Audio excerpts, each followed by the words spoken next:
जहाँ चिंताजनक विषय होची से होची तृतीय तथ्य जहाँ ये जॉइंट इंस्पेक्शन कमिटी देइछि ताहा पढ़ी मोर हृदय कांदुछि।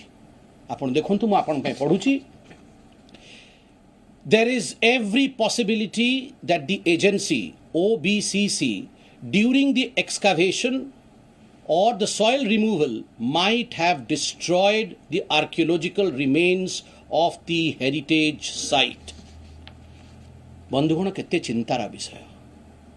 मंदिर चारिपटे आपण गात खोलिले खनन कले ये जो उत्खनन हैला उत्खनन समय संभव जे पुरातत्व अवशेष जहाँ थिला श्रीमंदिर होची अनेक हजार हजार वर्ष पुराना आमर ऐतिह्य जो अवशेष थिला से श्रीमंदिर चारि पाखरे पार्श्वरे संभव जे ये उत्खनन कारण रे एई परिवेश रो एई आमर आमर जो पुरातत्व अवशेष ताकू आमे क्षतिग्रस्त करछु। We have damage the archaeological remains around the temple.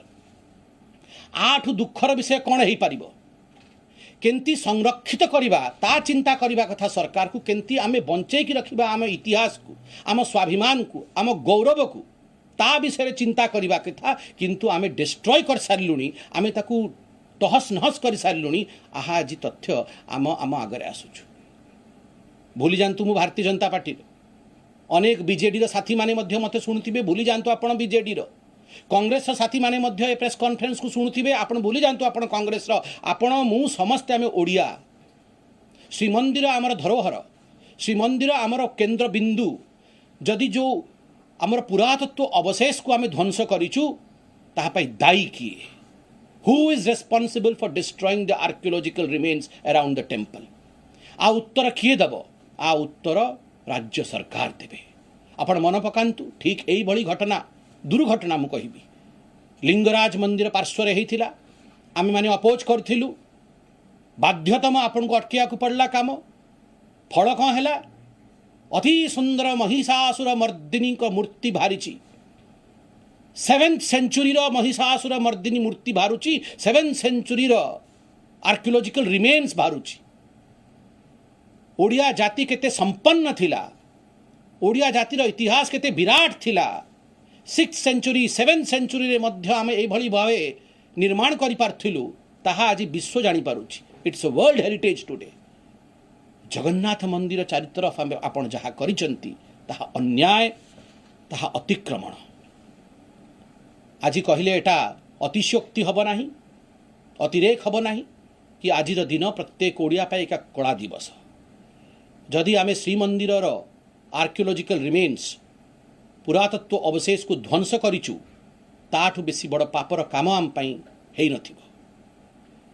मु आज चेते देवा चाहे राजनीतिक पुरुष भाव में नुहे गोटे राजनेता हिसाब से नुहे गोटे ओडिया भाव में कि ओडिशा सरकार रो ये जे अहंकार ओडिशा सरकार रो ये जे कड़ा पहाड़िया मेंटालिटी कड़ा पहाड़िया मानसिकता।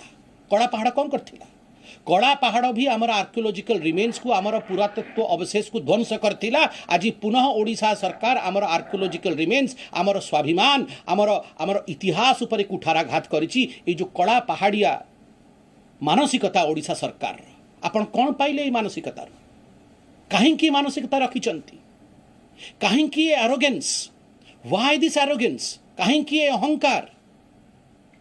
गोटे हिंदी रे कहावत अच्छी ढग अच्छी हिंदी रे जल्दी का काम शैतान का होता है।